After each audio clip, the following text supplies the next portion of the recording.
Қайырлы күн баршаларыңызға. Күндеріңіз сәтті өтсін. Бүгін сіздерге әдеттегідей дәмді салаттың рецептін бөлісетін боламын. Осындай ауызынан дәмі кетпейтін салатты менімен бірге жасап көріңіздер.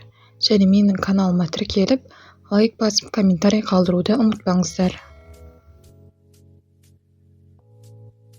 Ең алдымен асқан жұмыртқамызды кубиктап турап аламыз. Және таза ыдысымызға саламыз. Бір бас пиязымызды жіңішкелеп тураймыз. Барлығын жіңішкелеп турап болғаннан кейін табамызды қыздырып, жуамызды саламыз. Әбден қызарғанша қуырамыз. Осындай болып қызарады. Және де ыдысымызға саламыз. Ендігі кезекте асқан қызылшамызды кубиктап турап аламыз.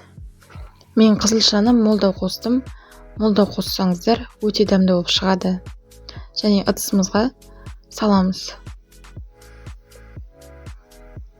Барлығын салып болғаннан кейін үстіне қалбырдағы горохымызды саламыз. Үстіне горохымызды салып болғаннан кейін 2-3 ас қасықтай майонезімізді салып, барлығын жақсылап араластырамыз. Бұл салаттың құрамында көптеген дәрумендерге бай және бұл тойымды салаттардың бірі. Сіздер де жасап көріңіздер.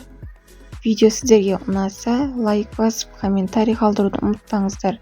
Және менің каналыма тіркеліп, қоңырауша батырмасын басып қойыңыздар.